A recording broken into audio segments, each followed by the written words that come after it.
এই সূরা যারা তেলাওয়াত করবে তাদের কবরের আযাব হবে না। কবরে যাওয়া লাগবে কি লাগবে না? যাওয়া লাগবে না। কার কার হাত তোলেন? একজনও নাই। সবাই কবরে যাবেন। একদিন মাটির ভেতরে হবে ঘরে মন আমার, কেন বাঁধ দালান ঘর? প্রাণ পাখি উড়ে যাবে পিঞ্জর ছেড়ে, ধরা ধামে সবই রবে তুমি যাবে চলে। বন্ধু বান্ধব যত, মাতা পিতা দ্বারা সুত, সবই হবে তোমার পরে মন আমার, কেন বাঁধ দালান ঘর? একদিন মাটির ভেতরে হবে ঘরে মন আমার, কেন বাঁধ দালান ঘর? চিল্লায় বলেন ঠিক কিনা? যাওয়া লাগবে, কেউ বাঁচতে পারবে না। দাদা চলে গেল, বাবা চলে গেল, মামা চলে গেল, আমারও যাওয়া লাগবে। আরো সেলিব্রিটি চাই, আরো সম্পদের পাহাড় চাই। ব্যস্ত, আমরা মহা ব্যস্ত। এত ব্যস্ততা কিসের? স্টপ, থামেন, অনেক হয়েছে, আন না, বসেন, একটু ভাবেন। দাদা চলে গেল, বাবা চলে গেল, মামা চলে গেল, আমাকেও চলে যেতে হবে। মাঝে মাঝে কবরস্থানে যাবেন, যে একটু দেখবেন এই কবরস্থানে শিশুরা শুয়ে আছে, কিশোররা শুয়ে আছে, আপনার মতো তাগড়া যুবকরা শুয়ে আছে, ওদেরও রক্ত গরম ছিল আপনার মতো। আজ ওরা নাই, সব শেষ। আপনাকেও যেতে হবে, এই কবরে আমাদেরকে যেতে হবেই। কবরের প্রশ্নের উত্তর দিতে হবে। চিল্লায় বলেন ঠিক কিনা? কবরে প্রথম প্রশ্ন করা হবে, মার রব্বুক, তোমার রবের নাম কি? আমাদের রব কে? ওমা দীনুক, তোমার ধর্মের নাম কি? আমাদের ধর্মের নাম কি? বিশ্বনবীর চেহারা দেখিয়ে বলা হবে, এই লোকটাকে তুমি চিনো কিনা? চিনি না আমরা? চাঁদের চেয়ে সুন্দর তুমি, নবী আমার কমলিহিওয়ালা, দু জাহানের বাদশা তুমি, প্যারা নবী সাল্লাল্লাহু আলা, দু জাহানের বাদশা তুমি, প্যারা নবী সাল্লাল্লাহু আলা, চাঁদের চেয়ে সুন্দর তুমি, নবী আমার কমলিহিওয়ালা। সুবহানাল্লাহ পড়ে। আমাদেরকে জিজ্ঞেস করা হবে, রবকে? বলবো আল্লাহ। ধর্ম কি? বলবো ইসলাম। এই লোকটারে চিনো নাকি? আমরা বলবো চিনি, আমাদের প্রাণের নবী মুহাম্মদ সাল্লাল্লাহু। তিনটা প্রশ্নের উত্তর করতে পারলে এডিশনাল আরেকটা প্রশ্ন, ওমা ইলমুক। এই তিনটা প্রশ্নের উত্তর জানলা কেমনে? নকল করছো নাকি? বাংলাদেশে নকল আছে না নাই? কোথায় নকল করে? হ্যাঁ, কিছু লিজেন্ড আছে দেখি, একেবারে জামার ভিতরে নকল, টুপির ভিতরে নকল, স্কেলের ভিতরে নকল, মৌজার ভিতরেও নকল। আছে না নাই? কথা বলেন। ফেরেশতারা বলবে, তুমি তিনটা প্রশ্নের উত্তর করলে কি করে? আপনাকে বলতে হবে, আমি কোরআন থেকে শিখেছি, আমি হাদিস থেকে জেনেছি। চিল্লায় বলেন ঠিক কিনা? তখন ফেরেশতারা বলবে, আহলান ওয়া সাহলান, মারহাবান, কংগ্রাচুলেশন, তুমি উত্তর করতে পেরেছো। ইফসাহু লাহু কবরুহু ৭০ যিরান, আপনার কবরটারে ৭০ হাত লম্বা বানিয়ে দেয়া হবে। ইফতাহু লাহু বাবুন ইলাল জান্নাহ, জান্নাতের দিকে দরজা করে দেয়া হবে। ইউলবাসু মিন লিবাসিল জান্নাহ, জান্নাতের পোশাক পরিয়ে দেয়া হবে। আর বলা হবে, নাম কানাউমিল আরুস, বাসর রাতে কনেকে নিয়ে বর যেমনি শান্তির ঘুম, আরামের ঘুম দেয়, তুমিও ঘুম দাও, ঘুমাও। You should get some sleep now, you are very tired man, ঘুমাও, অনেক হয়েছে, ঘুমাও। তোমার এই ঘুম কেউ ভাঙাবে না, ইসরাফিলের সিঙ্গার ফুৎকার ছাড়া। আল্লাহ লম্বা ঘুম যেন দিতে পারি, তৌফিক দাও। আর যারা ইসলাম বিরোধী, কোরআন বিরোধী, বিশ্বনবী বিরোধী, তাদেরকেও প্রশ্ন করা হবে, তোর রব কে? মার রব্বুক, সে বলবে, লা আদরি, আমি কিছু জানি না, আমি মাফ চাই, দোয়াও চাই। কথা কন, জানি না, আমি কিছুই মনে করতে পারছি না, আমি কিছু জানি না, আমার ধর্ম নাই, কর্ম নাই, আমার ধর্ম যার যার, উৎসব সবার, আমার কোনো ধর্ম টর্ম নাই, আমার কোনো নামাজ রোজা নাই, আমার কোনো রব নাই। দ্বিতীয় প্রশ্ন, ওমা দীনুক, তোর ধর্মের নাম কি? সে বলবে, ধর্ম কি আমি জানি না, আমি ধর্মরে গালি দিতাম, আমি দুনিয়া ইসলাম রে বাস দিতাম, আমি আলেম ওলামাদের বিরোধিতা করতাম, আর শাহবাগের মঞ্চে উঠে ভাষণ দিতাম। আছে না নাই? সব গুমর ফাঁস হয়ে যাবে। ইয়াউমুত তাকাবুন, এরপর বিশ্বনবীর চেহারা দেখিয়ে বলা হবে এই লোকটারা চিনো নাকি? সে বলবে চিনি না, তবে আমার বন্ধুরা তার বিরুদ্ধে ব্লগে লিখতো, আমিও ব্যাড ব্যাড কমেন্টস করে দিতাম, এই লোকটার বিরুদ্ধে আমি কার্টুন বানাতাম, এই বিশ্বনবীর বিরুদ্ধে আমি কথা বলতাম। চিল্লায় বলেন ঠিক কিনা? ফেরেশতারা বলবে লা দারাইতা ওয়ালা তালাইতা, তুই তো কিছুই পারলি না, তুই তো কপাল পোড়া। ফায়ুত্রাকু বিমাতারিকা মিন হাদিদ, লোহার হাতুড়ি দিয়ে পিটিয়ে ওর মাসেলগুলো থেতলে ফেলা হবে।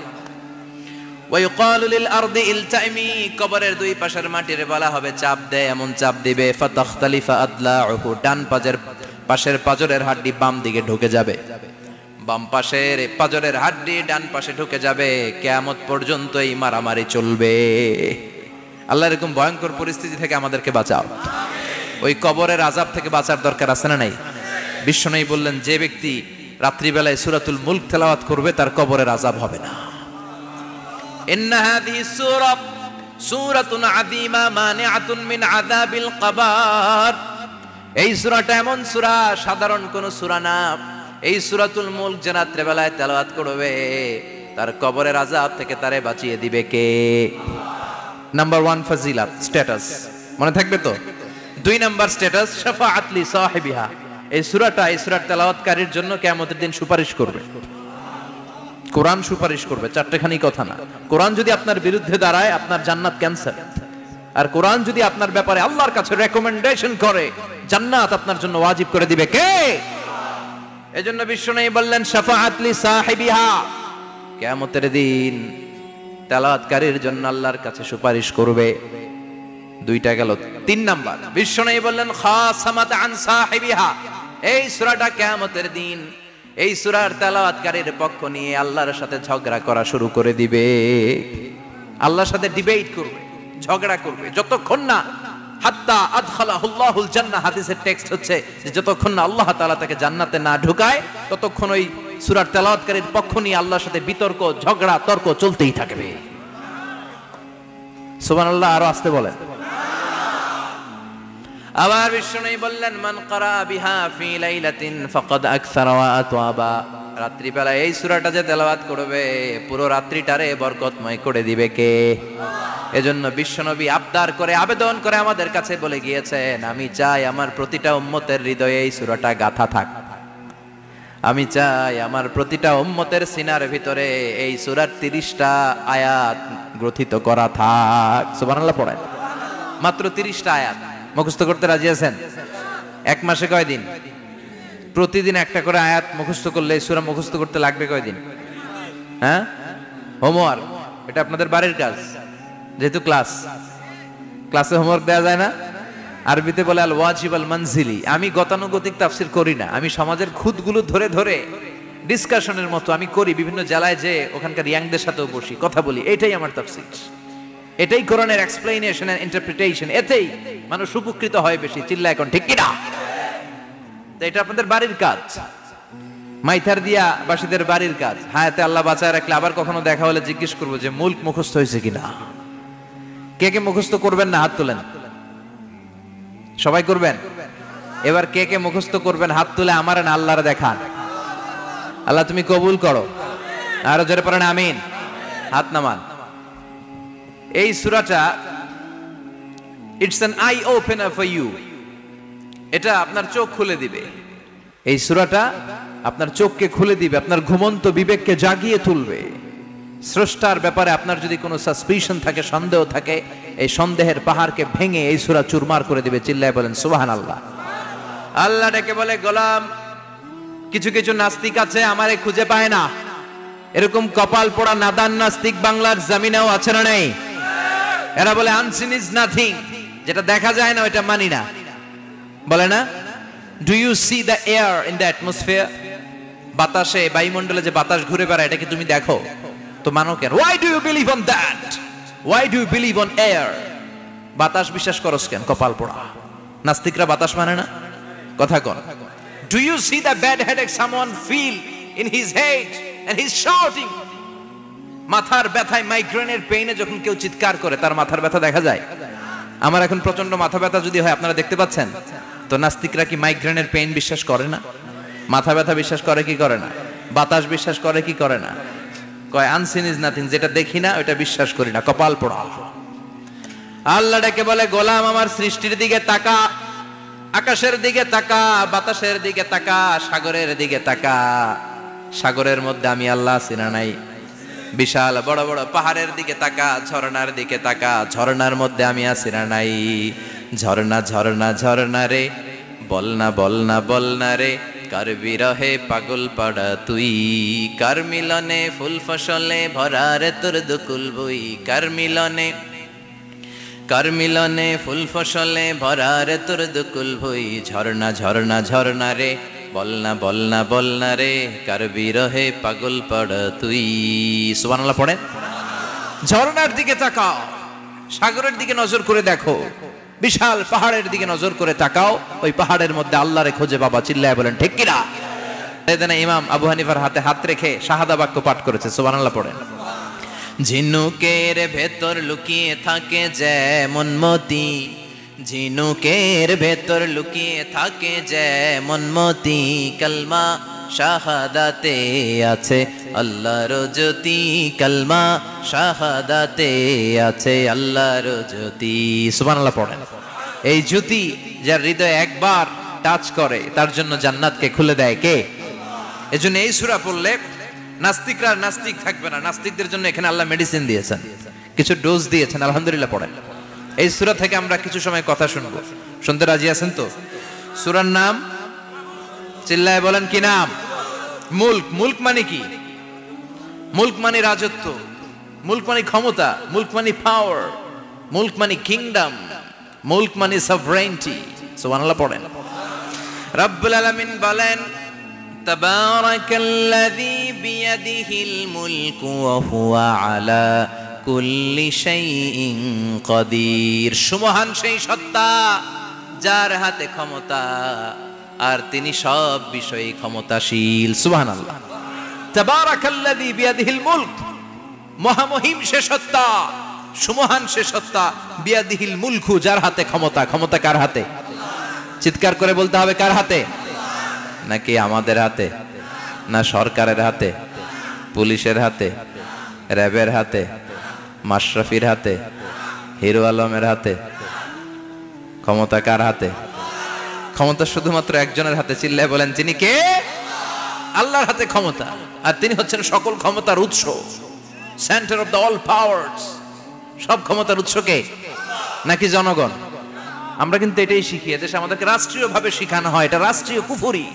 সকল ক্ষমতার উৎস জনগণ নয়, সকল ক্ষমতার উৎস কে? উনি ক্ষমতার উৎস, তিনি ক্ষমতাশীল, মহা ক্ষমতাধর, তার ক্ষমতার সাথে কারো তুলনা হয় না। আমাদের কি ক্ষমতা আছে? কথা বলেন। বল্লা পোকার কামড় খাইছেন? হ্যাঁ, মৌমাছি কামড়াইছে? মৌমাছি কামড়াইলে চিল্লাচিল্লি শুরু করে, তো কি ক্ষমতা আছে আপনার? বল্লা কামড় মেয়েরা দেয় দৌড়, ওটা ধরে যে মার মইটাও পারি না। কুত্তায় কামড়াইলে আমরা কুত্তারে কামড়াইতেও পারি না। কথা বলেন। আমরা নাকি ক্ষমতার মালিক। পিছন থেকে কেউ যদি বলে হুজুর সাপ, মজা করে বলছি, এতই ভয় পাইছি। আসলে যদি ফস করে আসতো সব দৌড়। স্লোগান দেওয়ার বেলায় লিল্লাহে তাকবীর, আল্লাহু আকবার, আমার ভাই তোমার ভাই, কাপায় ফেলামো নামায় ফেলামো। কথা বলেন। আর যদি পেছন থেকে কেউ আওয়াজ করে বলে সাপ, দৌড়। আপনারা কি দৌড় দিবেন? আমরা এদিক দিয়ে দৌড় দিব। কথা কন। চাচা আপন প্রাণ জীবন বাঁচানোর জন্য ভয়ে পাগল। সাপ লাগবে না, ভাও ব্যাং চিনেন? মাইথার দিয়ে নাই বোধহয়। আছে আছে। কি করে? খালি লাফায়। 10টা ভাও ব্যাং যদি ছেড়ে দেওয়া হয়, স্টেজে 2টা আর বাকি 8টা এদিকে, ভাও ব্যাং আর কি লাভ দিবে? এরসে লাফালাফি শুরু করবো আমরা। কথা বলেন। আর আমরা দাবি করি আমরা ক্ষমতার উৎস। কোনো ক্ষমতা নাই। একবার ডায়রিয়া হলে 3বার টয়লেটে গেলে আর চেহারার দিকে তাকানো জানা, কারে মাফ করে দে, আই মরে যাইও, আই হাইতান ন, আছে না নাই? তো পারবেন না কেন? আপনি না ক্ষমতার উৎস, আপনি না ক্ষমতার উৎস। আরে আপনার তো কোনোই ক্ষমতা নাই। খুলিকাল ইনসানু দাঈফা, মানুষকে দুর্বল থেকে দুর্বল করে তৈরি করেছে কে? এজন্য রাব্বুল আলামিন বলেন তাবারাকাল্লাযী বিয়াদিহিল মুলকু ওয়া হুয়া আলা কুল্লি শাইইন কাদির। সুমহান সেই সত্তা যার হাতে ক্ষমতা। চিল্লায় বলেন ক্ষমতা কার হাতে? আমাদের হাতে কোনো ক্ষমতা নাই। আমরা হলাম দুর্বল। আমরা কি? দুর্বলের ঘরের দুর্বল। আমরা যখন জন্মেছিলাম দুর্বল। আমার ছোট্ট একটা মেয়ে আছে, আমি অবাক হয়ে থাকি যে আমিও তাইলে ছোটবেলায় এরকম ছিলাম, না খাওয়ালে খেতে পারে না, পেশাব পায়খানা করে, ঘর নষ্ট করে, বমি করে, দাঁড়াতে পারে না, শুইতে পারে না, লালা পড়তে থাকে, ক্লিন করতে হয়, সব সময় তাকে আল্লাহর আদেশে দেহে ঢুকে, আল্লাহর আদেশে বের হয়ে যায়, ঠিক কিনা? এই যে ছোট্ট বাচ্চাটার দেহের ভিতরে যে রুহু ঢুকলো, কে দিল? 120 দিনের আগে মানব শিশুর দেহের ভিতরে কিন্তু রুহের ফুৎকার হয় না। সহিহ বুখারীর বর্ণনা 40 40 40 340 কত কথা বলেন? প্রথম 40 থাকে নুতফা, তারপরের 40 হয় আলাকা, তারপরের 40 হয় মুদগা, sperm drop, blood clot and then the little flesh. ছোট্ট নাপাক পানি ছিলাম, শুক্রাণু ছিলাম আমরা। কি ছিলাম? শুক্রও ছিলাম না, শুক্রাণু, শুক্রের অণু। এক ফোঁটা শুক্রের মধ্যে 20 কোটি অণু থাকে। ওই 20 কোটির একটা ছিলাম আমি আর আপনি। সুবহানাল্লাহ বাড়িতে গিয়ে বললেন। ডিম্ব আমরা ছিলাম না, আমরা ছিলাম ডিম্বাণু। ডিম্বের এই ডিম্বাণু আর শুক্রাণু দুইটা মিলে আল্লাহ আমাদেরকে বানায় ফেললেন জাইগট, সেখান থেকে এমব্রয়ো, তারপরে আস্তে আস্তে ইনিশিয়াল স্টেজগুলো শেষে একটার পর একটা স্টেজ পার করে তিনি আমাদেরকে বানালেন আলাকা, সেখান থেকে মুদগা। আমাদের দেহের ভেতরে তিনি স্কেলিটন ভরে দিলেন, কঙ্কাল, মাথার স্কাল দিলেন, খুলি দিলেন, নাক কান গলা দিলেন, আমার রেসপিরেটরি সিস্টেম চালু করে দিলেন। কত ছোট ছিলাম আমি, ক্ষুদ্র ছিলাম আমি। ফালয়ানজুরিল ইনসানু মিম্মা খুলিকা মিম্মাইন দাফিক। মানুষের উচিত তার সৃষ্টি প্রক্রিয়ার দিকে নজর করে তাকানো। বাবার পিঠ থেকে সবেগে নির্গত হওয়া পানি দিয়ে মায়ের পেটে তোমারে ঢুকায় দিল কে? নাপাক পানি থেকে ছোট্ট ব্যাঙ্গাচির মতো ছিলাম, জোকের মতো মায়ের জরায়ুর দেয়ালে লেগেছিলাম। সেখান থেকে বড় করতে করতে আমার রেসপিরেটরি সিস্টেম, আমার হেয়ারিং সিস্টেম, আমার সব সিস্টেমগুলো তিনি আমার দেহের ভিতরে সেট করে দিল। চিল্লায় কোন সুবহানাল্লাহ। 120 দিনের সার্টেন পিরিয়ড শেষে তিনি দেহের ভিতরে রুহের ফুৎকার দিলেন। দেয়া মাত্রই আমার রুহুতে ধপ ধপ ধপ শুরু হয়ে গেছে। ওই যে ধপ ধপ শুরু হয়েছে, আজও থামে নাই। এই ধপ ধপ থামলে বাঁচবেন? দম ফুরাইলে আমরা ঠুস হয়ে যাবো, ঠিক কিনা? হায় রে মানুষ রঙিন ফানুষ, দম ফুরাইলে তবু তো ভাই কারোরই নাই একটুখানি। হায় রে মানুষ রঙিন ফানুষ, রঙিন ফানুষ, হায় রে মানুষ। সুবহানাল্লাহ বলেন। সে আল্লাহ বললেন, গোলাম, জীবন আর মরণের মাঝখানে আমি তৈরি করেছি রুহু। পৃথিবীর বিজ্ঞানীরা সব বানাতে পারে, কম্পিউটার বানাতে পারে, প্লেন বানাতে পারে, হেলিকপ্টার বানাতে পারে, রকেট বানাতে পারে, কিন্তু গোটা বিশ্বের সব বিজ্ঞানীরা মিলে কি রুহু বানাতে পারে নাকি? কথা বলেন। গত বছর সোফিয়া নামে একটা রোবট আসছিল না? কথা কন। ওটা মাথা উঁচু করে নিচু করে কথা বলতে চায়, মানুষের মতো হতে চায়। আসলে কি মানুষ? ওটার মধ্যে কি রুহু আছে? রুহু বানাইতে পারবে কেউ? এই রুহু নিয়ে যে কত গবেষণা, মুমূর্ষ রোগীদের উপর গবেষণা চালিয়েছে অনেক। বুলেট প্রুফ গ্লাসের ভিতরে মুমূর্ষ রোগীকে রেখে রেখে তারা চেক করতে চেয়েছে আমেরিকান বিজ্ঞানীরা যে রুহু কোন দিক দিয়ে বের হয়। তারা ওজন করে দেখে, মানুষ মরে গেলে কোন লাশের ওজন বেড়ে যায়, কোন লাশের ওজন কমে যায়। যেটাতে কমে গেছে 2-1 কেজি কমে যায়, তার অবাক। কিরা আগে ছিল 80 কেজি, এখন হইছে 78 কেজি, তার মানে 2 কেজি না, এটাই রুহু। এটাই কি? এটা হচ্ছে গবেষণার ধাপ। অনেকগুলো মডিউল তারা আনে, অনেক মুমূর্ষ রোগীকে গ্লাস ফিটিং করা, ইন্টেন্সিভ কেয়ারে রেখে তারা অবজার্ভ করে, আর অক্সিজেন মাস্ক খুলে দিয়ে তারা দেখে যে লোকটা ছটফট করে কিভাবে মরে। মরার আগে ওজন মাপ ছিল 80 কেজি, মরে গেছে পরে আবার ওজন দিয়ে দেখে 78 কেজি। কমছে কয় কেজি? বিজ্ঞানে কয় পাইছি। সবাই কয় কি পাইছো? কয় রুহু। কই পাইলেন? কয় আগে 80, এখন 78, 2 কেজি। রুহুর ওজন কয় কেজি? তো বিজ্ঞানীদের সিস্টেম হচ্ছে যে কোনো একটা বিষয়ের উপর গবেষণা চালালে তারা পূর্ণাঙ্গ ডিসিশনে পৌঁছতে পারে না। They couldn't jump to the final conclusion just on one module, based on one module. They cannot do it. তাদের অনেকগুলো মডিউল আনতে হয়। তারা আবার নমুনা আনলো আরেকটা। মুমূর্ষ রোগী, অক্সিজেন চেম্বার লাগানো, মাস্ক লাগানো, এটা খুলে ফেললে মরে যাবে। বুলেট প্রুফ করা গ্লাসের ভিতরে ঢুকিয়ে এটার ওজন মাপ, এটার ওজন 60 কেজি। এবার মাছ খুলছে ছটফট ছটফট করে, এটা শেষ। এবার মাপ দেখ, এবার মাইপা দেখা গেছে 63 কেজি। কয় কেজি বাড়ছে? এক একটার এক এক সিস্টেম হইতেছে, কোনোটা কমে, কোনোটা বাড়ে, কোনোটা কিচ্ছু হয় না। সবাই কয় তাইলে আপনি রুহু পাইলেন কই? আগেরটা কম ছিল, মনে করছিলেন 2 কেজি কমছে, ওইটাই রুহু, এখন 3 কেজি বাইরে গেছে, মিলাইবেন কি দিয়া? কথা কন। আল্লাহ ডেকে বলে, গোলাম কিয়ামত পর্যন্ত একটার পর একটা মুমূর্ষু রোগীকে বুলেট প্রুফ গ্লাসের ভেতরে ঢুকাতে পারবি, গবেষণা করতে পারবি, মাগার রুহু খুঁজে পাবি না। চিল্লায় বলেন ঠিক কিনা? কারণ এই রুহুর মালিক কে? সে আল্লাহ বললেন, আল্লাযী খালাকাল মাউতা ওয়াল হায়াতা লিয়াবলুয়াকুম আইয়ুকুম আহসানু আমালা। জীবন আর মৃত্যু বানালাম তোমাদেরকে পরীক্ষা করার জন্য। পরীক্ষা আছে না নাই? গোটা দুনিয়াটাই পরীক্ষা। আল্লাহ যারে পছন্দ করে বেশি তার পরীক্ষাও। আসাদুন নাসি বালাআন আল আম্বিয়া। এই পৃথিবীতে আল্লাহ সবচেয়ে বেশি বালা মুসিবত দিয়ে পরীক্ষা করেছেন নবীদের।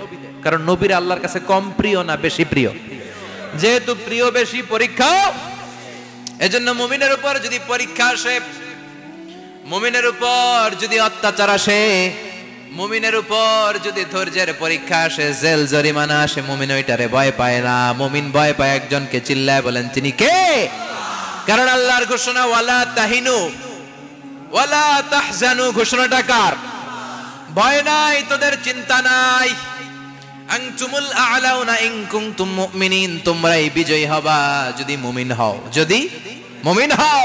এজন্য ধৈর্যের পরীক্ষা দিতে হবে, আল্লাহর উপর তাওয়াক্কুল করতে হবে, অত্যাচার আর জুলুম আল্লাহর নামে সহ্য করে যেতে হবে। চিল্লায় বলেন ঠিক কিনা? কারণ মজলুমের সাথে আল্লাহ থাকে। মজলুমের বদদুয়াকে বিশ্বনবী ভয় করতে বলেছেন, কারণ মজলুমের বদদুয়ার মাঝে আর আল্লাহর মাঝে পর্দা থাকে। যারা দুনিয়ার বুকে জুলুম করে তাদেরকে ক্ষমতার মসনদ থেকে নামিয়ে দেয় কে? আর যারা মজলুম হয়, যাদের রক্ত দিয়ে জমিন ভেজে, তাদেরকে জমিনের ক্ষমতা দিয়ে দেয় কে? আর যারা রক্ত ঝরায়, ইতিহাস বলে তারা শেষ পর্যন্ত প্রাণ আর জান নিয়ে পালাবার জায়গাটা পায় না। চিল্লায় বলেন ঠিক কিনা? এজন্য মুমিন খুব ভালো করে জানে, রাত্রি যত গভীর হয়, সুবহে সাদিকের সময় কাছে আসতে থাকে। গর্ভবতী নারীর পেটের জ্বালা যন্ত্রণা, ব্যথার পেইন যত বাড়ে, নতুন মেহমান আগমনের সময় কাছে আসতে থাকে। তেমনি ইসলামের পক্ষের শক্তির উপর যদি অত্যাচার, অনাচার, স্টিম রোলার বেড়ে যায়, এটা প্রমাণ করে ইসলামের বিজয়ের সময় কাছে আসতে শুরু করেছে। চিল্লায় বলো ঠিক কিনা? এজন্য রাব্বুল আলামিন ডেকে বলেন, গোলাম লিয়াবলুয়াকুম আইয়ুকুম আহসানু আমালা। কে ভালো আমল করো, কে খারাপ আমল করো, এজন্য আমি জীবন মরণ তৈরি করেছি। চিল্লায় কোন ঠিক কিনা? এরপর আল্লাহ বললেন, ওয়ালাকাদ যায়্যানাস সামাআদ দুনিয়া বিমাসাবিহা ওয়া জাআলনাহা রুজুমান লিশ-শায়াতিন। সুবহানাল্লাহ বলেন। ওয়ালাকাদ যায়্যানাস সামাআদ দুনিয়া। মাইকম্যান কোথায়? সাউন্ডটা বাড়াও। এত দুর্বল কেন তোমার সাউন্ড? মনে হচ্ছে আমি মাইক ছাড়া কথা বলছি। সাউন্ডটাকে স্ট্রং করো। ওয়ালাকাদ যায়্যানাস সামাআদ দুনিয়া। I have beautified the closer sky with candles, with light and stars. আল্লাহ বললেন, আমি দুনিয়ার আকাশকে তারা দিয়ে সুশোভিত করেছি। আকাশে তারা আছে না নাই? এগুলো এমনি এমনি হয়েছে না? তৈরি করছে কে? বিশ্বাস হয়? কোনো সন্দেহ আছে? এখন তো লাইটিং ফাইটিং এর যুগে তারার যে কি সৌন্দর্য আমরা বুঝি না। আমরা যখন ছোটবেলা গ্রামে যেতাম, রাতের বেলা তারার মেলা, কি সুন্দর, একটার চেয়ে একটা সুন্দর। শুকতারা, ধ্রুব তারা, সপ্তর্ষি মণ্ডল, 7টা তারার একটা চেইন আছে, চেনেন এগুলো? কি সুন্দর তারা! এগুলো তৈরি করে রেখেছে কে? প্রথম আকাশের মহাশূন্যকে আল্লাহ এই তারকা দিয়ে বিউটিফাই করেছেন। It's a candle. আল্লাহ সাজিয়ে রেখেছেন। আমরা খালি চোখে যেটা দেখি, এটা কিন্তু আকাশ না, এটা প্রথম আকাশ নয়। প্রথম আকাশ যে কত দূরে আমেরিকার নাসার বিজ্ঞানীরাও জানে না। খালি চোখে আমরা যা দেখি, এটা প্রথম আকাশের মহাশূন্য। এর অনেক অনেক অনেক উপরে প্রথম আকাশ। এরপরে দ্বিতীয় আকাশের মহাশূন্যের স্তর শুরু, এরপরে দ্বিতীয় আকাশ, তারপরে তৃতীয় আকাশের মহাশূন্যের স্তর শুরু, তারপরে তৃতীয় আকাশ। একটার চেয়ে আরেকটা বড়। প্রথম আকাশের চেয়ে দ্বিতীয় আকাশ কত বড় বলি? আপনার হাতের আংটিটা যদি সাহারা মরুভূমিতে আপনি ছুঁড়ে ফেলে দেন, পুরো মরুভূমির তুলনায় আংটি যত ছোট, আল্লাহর দ্বিতীয় আসমানের তুলনায় আল্লাহর প্রথম আসমানটা ঠিক তত ছোট। একটার চেয়ে একটা বড়, একটার চেয়ে একটা বড়। সূর্য দেখে আমরা অবাক হয়ে যাই, 9,30,00,000 মাইল দূরে, এই পৃথিবীর চেয়ে 13 লক্ষ গুণ বড়। এটার সানশাইন, আলো আসতে পৃথিবীতে 8 মিনিট 18 সেকেন্ড লেগে যায়। আমরা মনে করছি সূর্যই বড়। আমরা বসে আছি মাইথার দিয়াতে, তাই না? এই জায়গাটার নাম কি? মাইথার দিয়া। কি খালি এতটুকু প্যান্ডেলের সমান? কত বড় মাইথার দিয়া! এই পুরো মাইথার দিয়া কোন থানায় পড়ছে? দাউদকান্দি। দাউদকান্দি হচ্ছে কুমিল্লার 16টা থানার একটা, ঠিক কিনা? 16 থানা মিলে কুমিল্লার একটা জেলা। এরকম কয়টা জেলা আছে? 64 জেলা। এই 64 জেলা মিলে আমাদের সুজলা সুফলা শস্য শ্যামলা ডিজিটাল বাংলাদেশ। কথা কন। আর বাংলাদেশ হচ্ছে পৃথিবীর সবচাইতে বড় দেশ। হ্যাঁ, 64 জেলা, এরপরে ছোট। যাদের অ্যাটলাস ম্যাপ নিয়ে যাদের ধারণা আছে তারা দেখবেন বাংলাদেশ এই শব্দটা লেখার জায়গাও আমরা পাই না। মানচিত্রে বাংলাদেশ শব্দটা লেখার জায়গা পায় না। বিআরএ উঠে যায় ইন্ডিয়ার উপর, আর ডিএসএ উঠে যায় আবার ইন্ডিয়ার উপর। মাঝখানের দুইটা অক্ষর বাংলাদেশের উপরে পড়ে। চিল্লায় বলেন ঠিক কিনা? কত ছোট দেশ। পাশের ইন্ডিয়া 20-25 গুণ বড়। ইউরোপ আমেরিকার অনেক দেশ আছে, আমেরিকায় বাংলাদেশের চেয়ে শতগুণ বড়। কানাডা কয়েকশো গুণ বড়, রাশিয়া কয়েকশো গুণ বড়। এরকম প্রায় 200 দেশ নিয়ে পৃথিবীর স্থলভাগ, আর 70% হচ্ছে শুধু পানি। এই সব মিলে আমাদের এই পৃথিবী। আর এত বড় পৃথিবীর চেয়েও নাকি সূর্য 13 লক্ষ গুণ বড়। তার মানে সূর্যই বড় না, সূর্যের চেয়ে অনেক বড় তারা আছে।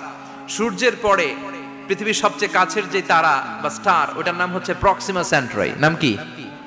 প্রক্সিমা সেন্ট্রাই। এরপরে আলফা সেন্ট্রাই এ, আলফা সেন্ট্রাই বি, ইটা ক্যারিনা, ব্যাটেলজিউস, এরকম একটার পর একটা তারা। যেই সূর্য পৃথিবীর চেয়ে 13 লক্ষ গুণ বড়, ব্যাটেলজিউস নামে একটা তারা আছে, ওটা সূর্যের চেয়ে 33 কোটি গুণ বড়। তার মানে কি ব্যাটেলজিউসই সবচেয়ে বড় না? ছোট্ট একটা তারা। এই ব্যাটেলজিউসরে খেয়ে ফেলাইতে পারে এরকম 1000 কোটি গুণ বড় সাইজের তারা আছে না নাই? এরকম কয়েক বিলিয়ন তারা নিয়ে আমাদের গ্যালাক্সি গঠিত। আমাদের গ্যালাক্সি, এটার নাম মিল্কি ওয়ে। এটার নাম কি?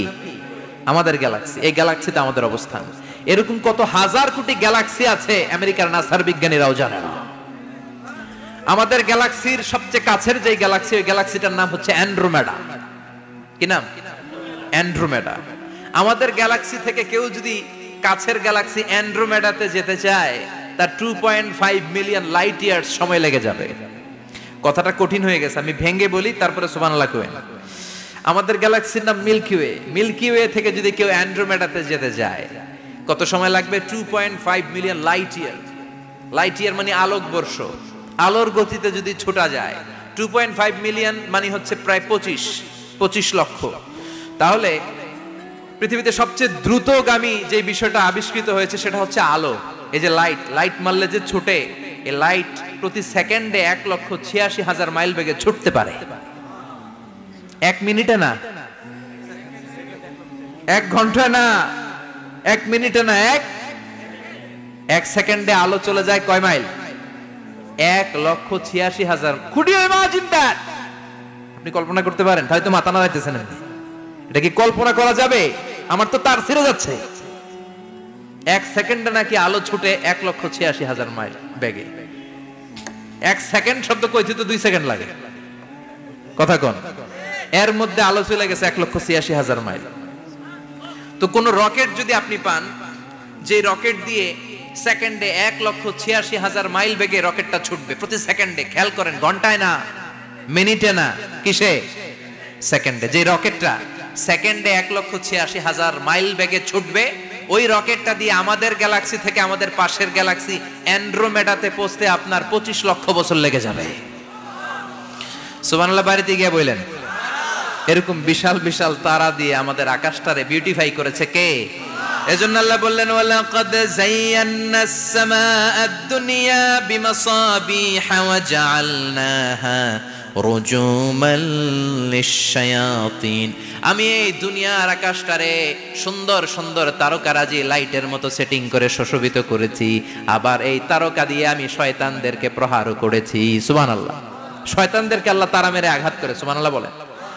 এরপরে এই সূরার প্রথম রুকুর শেষে আল্লাহ বললেন, وأسروا قولكم أو اجهروا به إنه عليم بذات الصدور ألا يعلم من خلق وهو اللطيف الخبير আল্লাহ বললেন وأسروا قولكم তোমরা যদি গোপনে কথা বলো أو اجهروا به কিংবা স্পষ্ট করে বলো সব শুনে কে আপনি যেমনি বলেন শুনবে কে বলেনই নাই শুধু মনে মনে ভাবছেন শুনবে কে সুবহানাল্লাহ কইবেন না সাত আকাশের উপরে আরশের উপরে তার অবস্থান সাত জমিনের নিচে কোনো গোপনতম প্রকোষ্ঠে কোনো ছোট্ট বাক্সের ভেতরে যদি কোনো পিপিলিকা নীরবে হেঁটে যায় আল্লাহ বলে আমি ওই পিঁপড়ার হেঁটে চলার পায়ের আওয়াজটাও শুনতে পাই এজন্য কেউ যেটা শোনে না শুনে কে এরপর আল্লাহ বললেন হুয়াল্লাযী জাআলা লাকুমুল আরদা যালুলান ফামশু ফি মানাকিবিহা ওয়া কুলু মির রিজকি ওয়া ইলাইহিন নুশুর সুবহানাল্লাহ বলেন আল্লাহ ডেকে বললেন গোলাম তোমাদের জন্য জমিনটারে আমি বিছানা বানিয়েছি আল্লাযী জাআলা লাকুমুল আরদা ফিরাশা জমিনটারে বিছানা বানিয়েছে কে এই বিছানার মতো সমতল জমিন দিয়ে তোমরা হেঁটে বেড়াও চলে বেড়াও হেলে দুলে পড়ার সুযোগ নাই ঠিক কি না এই যে মাইথার দিয়ে আজকের যে ময়দান এটা যদি বিছানার মতো সমান না হয়তো বসতে পারতেন কথা কোন এই ময়দানের প্যান্ডেলের এদিক দিয়ে উঁচা এদিক দিয়ে গর্ত এদিক দিয়ে নিচা এদিক দিয়ে খাড়া কেমন হইতো কথা কোন কেউ আমারে দেখতো কেউ দেখতো না কেউ দাঁড়াইয়া কেউ বইসা আছে না নাই কিন্তু জমিনটারে সমতল বানালো কে আপনি যদি বিমান থেকে যদি আপনি দেখেন বিমানের গ্লাস দিয়ে জানলা দিয়ে যদি আপনি নিচের দিকে তাকান আপনি দেখবেন মনে হবে পুরো জমিনটাকে আল্লাহ সবুজ কার্পেট দিয়ে কার্পেটিং করে রেখেছে এই সৌন্দর্য দিয়েছে কে আবার রব্বুল আলামিন বলেন জমিনটারে সমান দেখে কার্পেটিং দেখে মনে করো না তোমরা বেঁচে গিয়েছো আমার দেয়া বিধান আমার জমিনে যদি কায়েম করতে না পারো এই কার্পেটিং করা জমিনের ভেতরে আযাব আছে না নাই এই পুরো জমিনের ভেতরে আছে আগুন আর আগুন আগ্নেয়গিরির অগ্নুৎপাত জ্বালামুখে বিস্ফোরণ করে দিয়ে গোটা বিশ্বটারে মুহূর্তে মেসাকার করে দিতে পারে কে এজন্য আল্লাহ ডেকে বললেন গোলাম أأمنتم من في السماء أن يخسف بكم الأرض فإذا هي تمور তোমরা কি ভেবেছো নাকি বেঁচে যাবা আমি চাইলেই পুরো জমিনটারে কাঁপিয়ে দিতে পারি আইয়াখসিফা বিকুমুল আরদ খাসাফ মানে ল্যান্ডস্লাইড খাসাফ মানে কি ল্যান্ডস্লাইড ভূমিধস ভূকম্পন আর্থকোয়েক আছে না নাই বাংলাদেশে তো ভূমিকম্প হয় না না টের পাইছেন মাঝে মাঝে মাঝরাতে হয় না 3টার দিকে নিজেই দৌড় দিমু না বাচ্চারা লইয়া দৌড় দিমু লুঙ্গি পইরা দৌড় দিমু না লুঙ্গি ছাড়া দৌড়ামু কথা কও এই ভূমিকম্প আছে না নাই আল্লাহ বলে মনে করো না জমিনটা সমতল কার্পেটিং করে দিয়েছি এই কার্পেটিং এর ভিতরেও আগুনের দলা আছে না নাই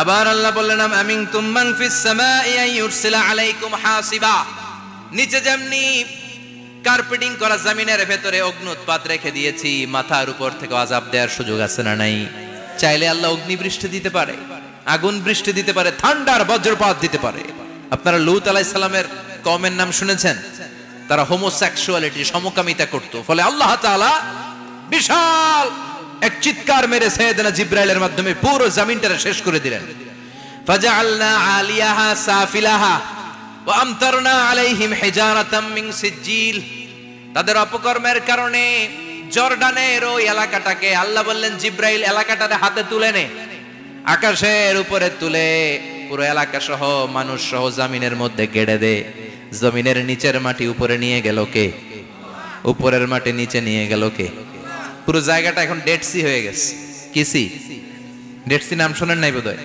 আজকে শুনে রাখেন এটারে বলে মৃত সাগর এটা গজবের জায়গা ওখানে মানুষও ডুবে না লবণের ডেনসিটি সল্টের ডেনসিটি এত হাই এই পানির মধ্যে এত গজব এর মধ্যে কোনো মাছ জন্মায় না চিংড়ি জন্মায় না কাঁকড়া জন্মায় না ব্যাং হয় না শ্যাওলা হয় না কিচ্ছু বাঁচে না এটা গজবের জায়গা চিল্লায় বলেন ঠিক কিনা যে আল্লাহ জর্ডানের এলাকাটারে ধ্বংস করে দিল ওই আল্লাহ আজও আছে না নাই এই জন্য নিজ দিয়ে তিনি যেমনি আযাব দিতে পারেন ভূমিকম্প দিতে পারেন জলোচ্ছ্বাস দিতে পারেন উপর থেকে তিনি শিলাবৃষ্টি দিতে পারেন কি পারেন না মাইথার দিয়ে কখনো শিলাবৃষ্টি হয়েছিল হ্যাঁ ফসল ক্ষেত শেষ করে দেয় না ছাগল টাগল মরে যায় ছাগল যদি ইয়াতে থাকে ক্ষেতের মধ্যে বড় শিলা মাথায় পড়লে শেষ মানুষও শেষ টিনের চালও শেষ কথা কন এরপরে আল্লাহ যদি উল্কা বৃষ্টি পাঠায় উল্কা যদি পড়ে কই যাবেন কোথায় যাবেন আপনি উল্কা চিনেন মহাশূন্যে বিশাল পাথরের খণ্ড ঘর্ষণ খেয়ে পৃথিবীর ভেতরে ঢুকে যায়। এই পৃথিবীতে সবচেয়ে বড় উল্কাপিণ্ড পড়েছে সাউথ আফ্রিকাতে। সাউথ আফ্রিকার একটা সিটি আছে হোবা সিটি। এই হোবা শহরে 60 মেট্রিক টন ওজনের একটা উল্কা পড়েছিল, যেখানে পড়েছে পুরো জায়গাটা বিশাল খাদ হয়ে গিয়েছে।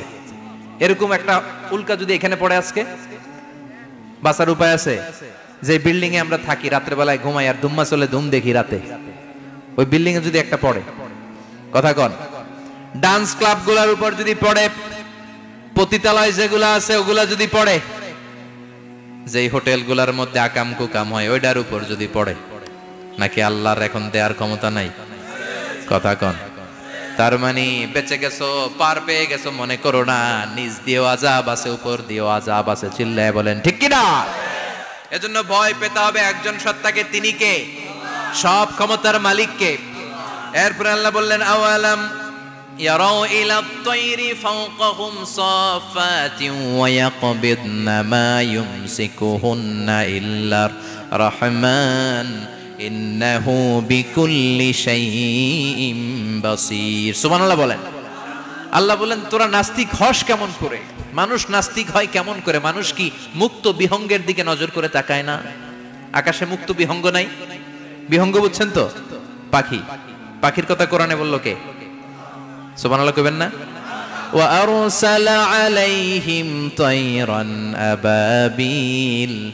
আবার কাবা ভাঙতে এলে পাঠাওয়া বাবিল। দাও খোদা দাও আমায় আবার উমর দরজ দিল। দাও খোদা দাও আমায় আবার উমর দরজ দিল। সুবহানাল্লাহ পড়েন। এই যে আল্লাহ বললেন ওয়া আরসালা আলাইহিম, তারপর তায়রান আবাবিল, তায়ের মানে পাখি, তায়ের মানে কি? আবার জান্নাতে যারা যাবে তাদেরকে পাখির ভুনা গোশত খাওয়াবে কে? জান্নাতে যাওয়ার সাথে সাথে প্রথমে আল্লাহ আপনাদেরকে মেহমানদারি করবে মাছের কলিজা দিয়ে।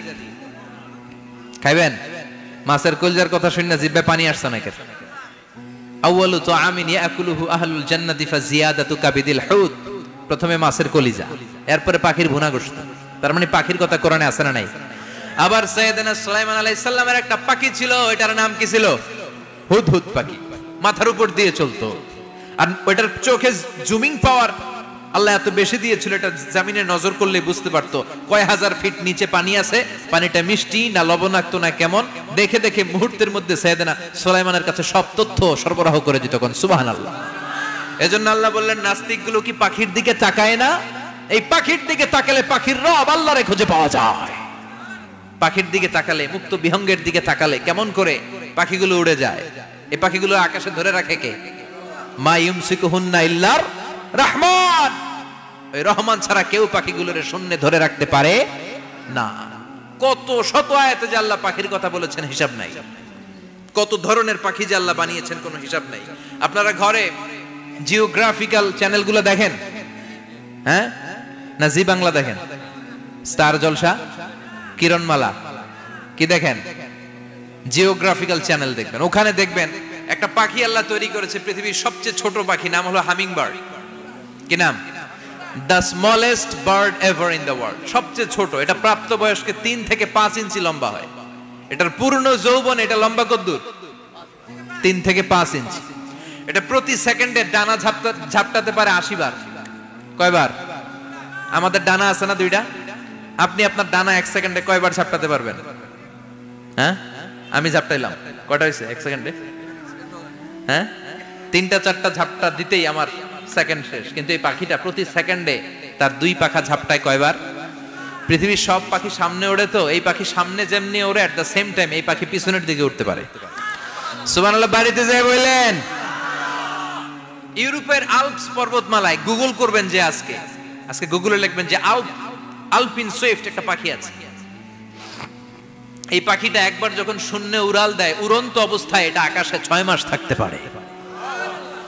আকাশের মেঘের আপ থেকে পানি খায়, শূন্যে ভেসে বেড়ানো পোকামাকড় ধরে খেয়ে বেঁচে থাকে। 6 মাস পরে একবার জমিনে ল্যান্ড করে, নামে কয়েকদিন থেকে আবার উড়াল মারে, আবার উড়াল মারলে আবার 6 মাস। আলপিন সুইফট। আরেকটা পাখি আছে, অদ্ভুত পাখি, নাম হোমা বার্ড। এই হোমা বার্ড উড়ন্ত অবস্থায় ডিম পেড়ে দেয়, আর ওই ডিমটা জমিনে পড়ার আগেই মাঝখানে ডিম ফেটে বাচ্চা বেরোয়, বাচ্চা উঠতে শুরু করে দেয়। এই পাখিগুলোর কথা কোরআনে আছে না নাই? এজন্য আল্লাহ বললেন আওয়ালাম ইয়ারাউ ইলা তাইরি ফাওকাহুম সাফাতিন ওয়া ইয়াকবিদনা মা ইউমসিকুহুন্না ইল্লার রাহমান ইন্নাহু বিকুল্লি শাইইন বাসীর। আল্লাহ বললেন নাস্তিকগুলো কি পাখির দিকে নজর করে তাকায় না? পাখির দিকে নজর করে যদি তাকায় তখন পাখির রব আল্লাহরে খুঁজে পাবে। চিল্লায় বলেন ঠিক কিনা? পাখিকে আরবিতে বললে তয়ের। সবাই বলেন পাখির আরবি কি? বিমানের আরবিও তয়ের। পাখি আরবি যা, বিমান আরবিও। এই পাখি নিয়ে গবেষণা করে বিমান বানাইছে। সুবহানাল্লাহ কইবেন না? আমরা বানাই নাই, আমরা তো খোঁচাখুচিতে ব্যস্ত, আমরা আছি ফতুয়া নিয়ে ব্যস্ত। তুই 20 কারণে কাফের, তোর চাচা 90 কারণে কাফের। তোর চাচা মরলে যেই জায়গায় কবর দেয়া হবে ওই কবরের মাটির উপরে যে ঘাস উঠবে, ওই ঘাস যে গরু খাবে, ওই গরুর দুধ যে খাবে ও কাফের। আছে না নাই?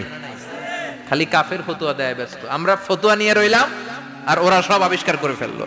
উইলবার রাইট আর অরভিল রাইট, এই দুই ভাই 1903 সালে এই বিমান আবিষ্কার করেছে এই আয়াতের উপর গবেষণা করে। আওয়ালাম ইয়ারাউ ইলা তাইর, ওরা কি পাখি নিয়ে ভাবে না? আমাদের তো ভাবার সময় নাই, আমরা আছি মদ নিয়ে আর নারী নিয়ে আর জুয়াবাজি নিয়ে। চিল্লায় বলেন ঠিক কিনা? এমন অনেক মন্ত্রীদের হোটেল আছে যেখানে পতিতালয়ের আড্ডাখানা। চিল্লায় বলো ঠিক কিনা? মুসলমান রাজ মদ আর নারী নিয়ে ব্যস্ত, আর ইহুদি খ্রিস্টানরা আমাদের সব ঐতিহ্যকে ধারণ করেছে। উইলভার রাইট অর উইল রাইট গবেষণা শুরু করে দিল। পাহাড়ে শুয়ে শুয়ে দুই ভাই খালি পাখির ছবি আঁকে, কেমনে পাখিগুলো ডানা ঝাপটা মেরে ওঠে, কেমনে নামে। গবেষণা করতে করতে করতে প্লেন বানায় ফেললো 1903 সালে। আজ থেকে 100 বছর আগের স্টোরি শোনাচ্ছি আপনাদের। তখনকার বিমান এখনকার বিমানের মতো ছিল না। আপনি দেখবেন যে শুরুতে বিমান কেমন ছিল। শুরুতে ভাঙ্গাচুরা দুইটা পাখা নিয়ে একটু উড়ে আবার ধপাস করে পড়ে, কিন্তু আশা হারায় নাই, আবার উড়ে ধপাস করে পড়ে। আমেরিকাতে সুবিধা করতে পারেনি। ফ্রান্সের এক কিং তাদেরকে ডোনেট করেছে বিপুল অঙ্কের টাকা দিয়ে। তারা প্রথম ফ্রান্সের একটা শহর থেকে আরেকটা শহরে পৃথিবীর প্রথম প্যাসেঞ্জার প্লেন নিরাপদে ল্যান্ড করেছে। মানুষের উড়ার স্বপ্ন সফল হতে শুরু করলো। এখন বিভিন্ন ধরনের বিমান একটার পর একটা শুরু হয়েছে। এই পৃথিবীর সবচাইতে দ্রুতগামী যে বিমানটা আগে ছিল নাম ছিল কনকর্ড, যাত্রীবাহী বিমান। এটার পরে এখন একটা বাইরে হইছে বোম সুপারসনিক। কি নাম? Bomb supersonic. এত স্পিডে চলে, এই মাত্র দেখলেন এদিকে, এরপর দেখবেন নাই ওইদিকে। সুবহানাল্লাহ পড়েন।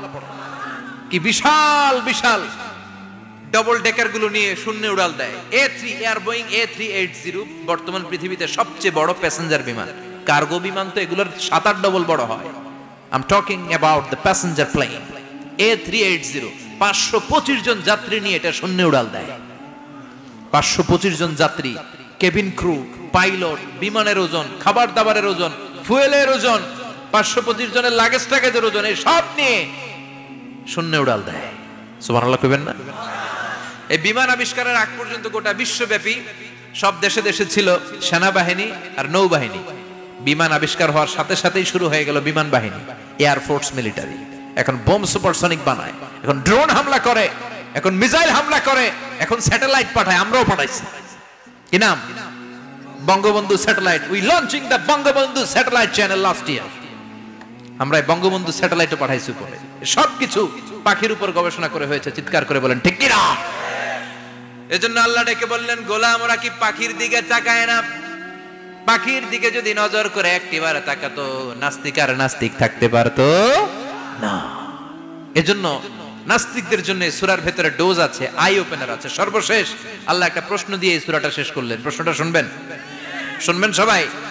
আল্লাহ বললেন, কুল আরাআইতুম ইন আসবাহা মাউকুম গাওরান ফামান ইয়াতিকুম বিমাইম মাইন। বলো দেখি সবে, শুকাইয়া যদি যায় এই পৃথিবীর পানি, তাহলে হেথায় তটনির ধারা কে দিবে সবারে আনি?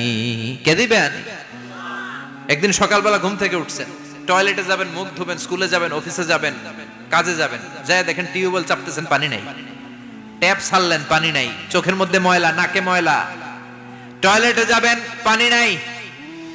পুকুরে নাইমা দেখেন পানি নাই, বিশাল বিশাল মেশিন বসিয়ে মাটির নিচ থেকে ভূগর্ভস্থ পানি ওঠানোর চেষ্টা করলেন, একটা পানি নাই। এক ফোঁটা পানি গোটা বিশ্বে কোথাও নাই। কে দিব পানি আপনারে? পানি সম্পদ মন্ত্রী দিব, ডোনাল্ড ট্রাম্প দিব, শেখ হাসিনা দিবে? কেউ দিতে পারবে? এক ফোঁটা পানি বানানোর ক্ষমতা আমাদের নয়, ঠিক কিনা? পানির বৈজ্ঞানিক নাম হচ্ছে H2O। কি নাম? এই দেশে H2 নিয়ে কত কথা আছে না নাই? হাইড্রোজেনের দুইটা মলিকিউল, অক্সিজেনের একটা মলিকিউল। এই দুইটা গ্যাস, হাইড্রোজেন আর অক্সিজেন, দুই গ্যাস একসাথে মিলাইলে কি হয়? কথা বলেন। মিঠা নদীর পানি, সুবহানাল্লাহ পড়েন। আল্লাহ বললেন ঘুম থেকে উঠে যদি দেখো পৃথিবীর সব পানিগুলো একেবারে পৃথিবীর নিচে চলে গেছে, কোন মাধ্যম দিয়ে এক ফোঁটা পানির জোগাড় আর বন্দোবস্ত করা যায় না, কে তোদেরকে পানি এনে দিবে? কথা কন। আল্লাহ ছাড়া এক ফোঁটা পানি এনে দেওয়ার মতো ক্ষমতা কারো আছে নাকি? আবার পানি থেকে পৃথিবীর সব কিছুরে বানালো কে? ওয়াজআলনা মিনাল মাই কুল্লা শাইইন হাই আফালা ইউমিনুন। আল্লাহ বললেন পানি থেকে গোটা বিশ্বের সব আমি বানালাম। সব জীবিত জিনিস তৈরি হয়েছে পানি থেকে। এটা কোরআনের কথা। কার কথা? আর ১৫০০ বছর পর বিজ্ঞানীরা এখন বলছে পানি থেকেই সব প্রাণ এসেছে। সুবহানাল্লাহ পড়েন। বিজ্ঞানীদের রিসার্চে এসেছে পৃথিবীর সর্বপ্রথম যে প্রাণীটার উৎপত্তি, এটার নাম নাকি অ্যামিবা। কি নাম? It's a very small unicellular organism in the world. এককোষী শৈবাল অ্যামিবা এসেছে পানি থেকে, ওদের কথা। তারপরে এসেছে জুপ্লাঙ্কটন, ফাইটোপ্লাঙ্কটন, ব্যাকটেরিয়া প্লাঙ্কটন, একটার পর একটা ডেভেলপ করেছে, সব এসেছে পানি থেকে। পানি নাই তো কিচ্ছু নাই। পানি হচ্ছে প্রাণের ব্লুপ্রিন্ট। চিল্লায় বলেন ঠিক কিনা? পানির মধ্যে সব প্রাণের অস্তিত্ব রেখে দিয়েছে কে? আবার ফলের মধ্যে আল্লাহ পানি দিয়ে বললেন আন্না সাবাবনাল মাআ সাব্বা। যেখানে যতটুকু পানির দরকার, রসের দরকার, সব রস দিল কে? ক্ষীরার ভিতরে পানি আছে না নাই? কলার ভিতরে, আপেলের ভিতরে, তরমুজ তো পুরাই পানি। কথা কন। ডাবের ভিতরে কে দিল? নাকি আমনে বানাইছেন? কেউ বানাতে পারে? এই পানিগুলো দিল কে? আবার আল্লাহ বললেন মারাজাল বাহরাইনি ইয়ালতাকিয়ানি বাইনাহুমা বারযাখুল লা ইয়াবগিয়ান ফাবিআইয়ি আলাই রাব্বিকুমা তুকাযযিবান। দুই দিকে সাগর বয়ে যায়, একদিকে এলো না পানি, একদিকে মিঠা পানি, একসাথে সাগরটা বয়ে যায়, কিন্তু মাঝখানে এমন ব্লকেজ, একটার পানি আর একটার সাথে মিশে না, আটকায় রাখলো কে? দেখছেন আপনারা কোথাও এটা? কই দেখছিলেন? গোয়ালন্দ, বুড়িগঙ্গার এখানে একসাথে পানি বয়ে যায়, এই জায়গায় পানি এই জায়গায় পানি মিলে না, মিশে না। দাউদকান্দির এখানেও আছে, মিশে না। এর কারণ এই পাশের পানি, এটা ডেনসিটি হাই, বেশি ঘন, এটা ডেনসিটি লো, এটা পাতলা, এটা টেম্পারেচার হাই, এটা টেম্পারেচার কম, এটা লবণ বেশি, এটা লবণ কম, দুইটা দুই পানি একসাথে বয়ে যায়, একটার সাথে আরেকটা মিশে না। এই কারিগরটা কে? চিল্লায় বলতে হবে কে? সেজন্য আল্লাহ বললেন গোলাম পানি দিয়ে আমি বানালাম, পানি ছাড়া বাঁচবি না, এজন্য সব জায়গায় পানির ব্যবস্থা করে দিয়েছে কে? আবার বেশি পানি হলেও মরার ব্যবস্থা আছে না নাই? সাইয়েদনা নূহ আলাইহিস সালামের কওমকে বন্যা দিয়ে ধ্বংস করেছে কে? এজন্য পানি চাইবো কার কাছে? কথা কন। আল্লাহ মেঘ দে পানি দে ছায়া দে রে তুই, আল্লাহ মেঘ দে। সবাই পড়েন না? আল্লাহ মেঘ দে পানি দে ছায়া দে রে তুই, আল্লাহ মেঘ দে। দেয়ার মালিক একজন, তিনি কে? চাইতে হবে কার কাছে? সব ক্ষমতার মালিক কে? নাকি আমরা? আমরা ক্ষমতার মালিক। আর জীবনে কোনোদিন বলবেন মানুষ সকল ক্ষমতার উৎস, এই কথা কোনোদিন বলা যাবে? সকল ক্ষমতার একচ্ছত্র নিরঙ্কুশ মালিকানা একজনের, চিৎকার করে বলতে হবে তিনি কে? বিপদে আপদে সবসময় আমরা তার কাছে চাইবো, তার কাছে ফিরবো। আল্লাহ আমাদের সবাইকে কথাগুলো বুঝার ও আমল করার তৌফিক দান করুন।